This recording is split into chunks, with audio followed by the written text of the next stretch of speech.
नमस्कार, यूपी की बात में आप सभी का स्वागत है और मैं हूं आपके साथ निकिता ठकुना। उत्तर प्रदेश में लालगंज लोकसभा निर्वाचन क्षेत्र एक राजनीतिक महाशक्ति है जो भारतीय राजनीति में अपने महत्वपूर्ण प्रभाव के लिए प्रसिद्ध है।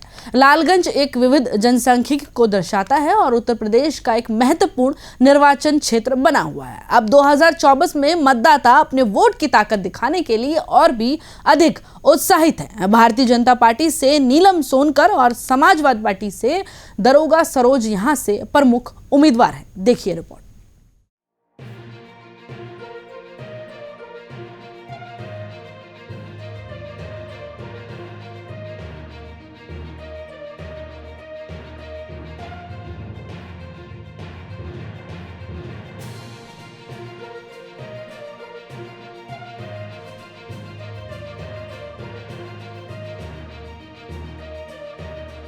उत्तर प्रदेश में लोकसभा चुनाव को लेकर हलचल तेज होती जा रही है।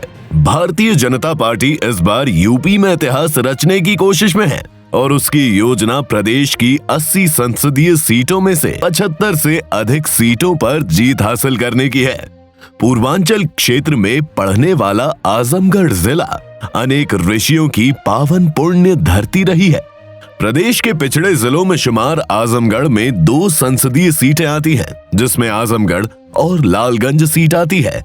2019 के संसदीय चुनाव लालगंज सीट पर बहुजन समाज पार्टी की संगीता आजाद को जीत मिली थी।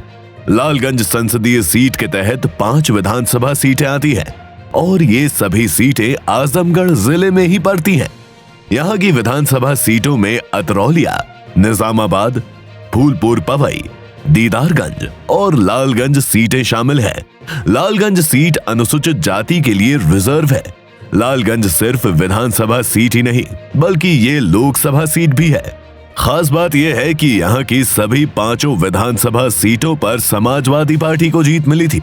लालगंज लोकसभा सीट पर बहुजन समाज पार्टी की संगीता आजाद ने बीजेपी की प्रत्याशी नीलम सोनकर को आसान मुकाबले में हराया था।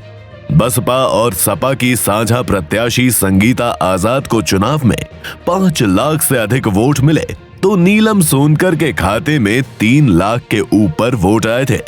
संगीता ने ये चुनाव 1 लाख से अधिक मतों के अंतर से जीता था। इससे पहले 2014 के चुनाव में मोदी लहर के बीच ये सीट बीजेपी के खाते में चली गई थी। बीजेपी के टिकट पर नीलम सोनकर ने समाजवादी पार्टी की सरोज को कड़े मुकाबले में करीब 63,000 मतों के अंतर से हराया था। बीएसपी के डॉक्टर बलिराम तीसरे स्थान पर रहे थे और उन्हें करीब 2 लाख से अधिक वोट मिले थे।